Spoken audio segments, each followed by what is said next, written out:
ایک ایسی فوج जिसे कोई शिकस्त नहीं दे सकता था। सिपाही जो भूखे, प्यासे और कमजोर थे, न खाने को कुछ, न पीने को पानी, सिर्फ रमजान की झलसती हुई गर्मी। दुश्मन को अपनी जीत का पूरा यकीन था। उनके पास तादाद थी, हथियार थे, ताकत थी। मुसलमानों के पास कुछ नहीं सिवाय ईमान के। और फिर नामुमकिन मुमकिन हो गया। वो जंग जो हार जानी चाहिए थी, तारीख की सबसे अजीम फतह में बदल गई। रोजे से लड़ने वाले इन मुजाहिदीन ने एक बड़ी फौज को कैसे शिकस्त दी, आखिर तक देखें, क्योंकि ये भूला बुसरा वाकया आपको हैरान कर देगा। 2 हिजरी का साल था। मदीना के मुसलमान तादाद में बहुत कम थे। कुरैश की फौज 1000 जंगजुओं पर मुश्तमिल थी, मुकम्मल हथियारों, घोड़ों और सामान के साथ। और मुसलमान सिर्फ 3 तो तैजे, भूखे, प्यासे और रोजे की हालत में। नबी करीम ने उन्हें अख्तियार दिया, तुम रोजा तोड़ सकते हो क्योंकि तुम जहाद में हो। मगर अक्सर ने इनकार कर दिया। उनकी ताकत खाने में नहीं बल्कि एक और चीज में थी। जंग से एक रात पहले जब कुरैश अपनी फतह का जश्न मना रहे थे, मुसलमान नमाज में मशगूल थे।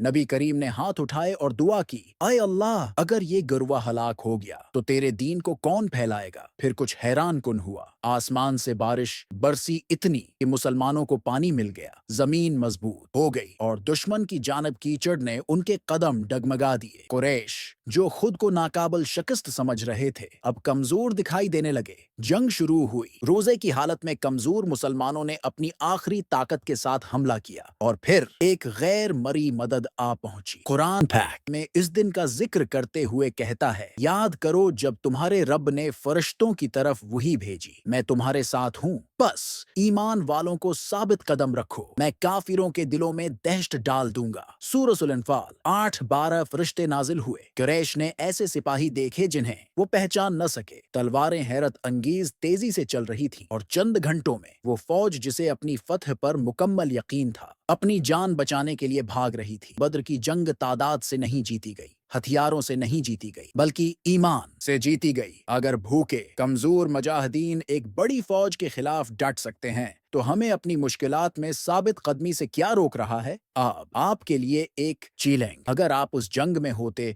तो आप किस चीज की दुआ मांगते? कमेंट्स में लिखें ताकि हम सब ईमान की ताकत को याद रख सकें। और अगर ये कहानी आपको मुतासिर करती है तो उसे शेयर करें, शायद किसी को आज यही याद दहानी दरकार हो।